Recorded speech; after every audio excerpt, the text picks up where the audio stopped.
Well, Australian shares and the dollar were caught in the global commodity rout again today after OPEC decided last week against cutting oil production.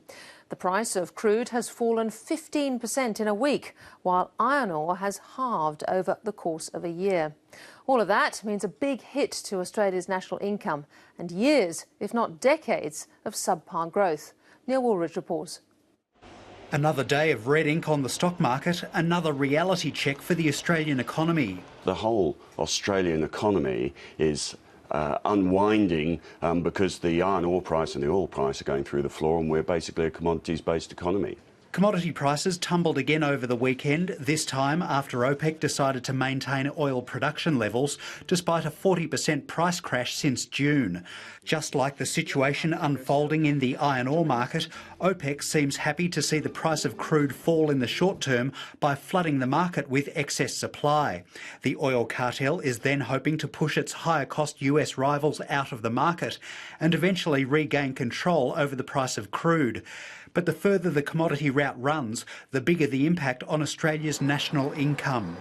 It's certainly a big negative. So basically what we're seeing is the reverse of what we saw last decade, where the terms of trade and therefore national income went up year after year, enabling a huge flow of revenue into the federal government and tax cuts every year. Now effectively we're seeing the reverse of that. And that's a warning the outgoing head of Treasury, Martin Parkinson, has been giving to anyone who's listening. Over the first 13 years of this century, the rise in the terms of trade added nearly 1 percentage point a year to Australia's income growth.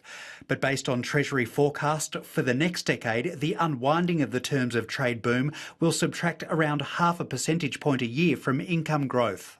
If we simply got our long-term average productivity growth rate, we would see our income growth drop from in excess of 2% a year to something like 0.8 or 0.9% per year. ANZ is forecasting the drop in commodity prices will wipe around 1 percentage point or $16 billion from Australia's income growth in 2015 alone, and that will cut around 0.3 percentage points from GDP growth.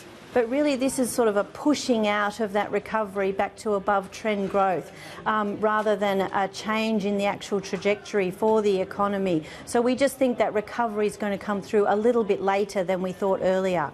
And AMP Shane Oliver says the drop in national income has real implications for every Australian's living standards. The fall in commodity prices means lower company revenue, smaller dividends to shareholders and shrinking tax receipts for the government. Year after year of the budget deficit coming out worse than expected as commodity prices fall, which in turn means that the government must either cut spending or raise taxes in order to get the budget back towards balance.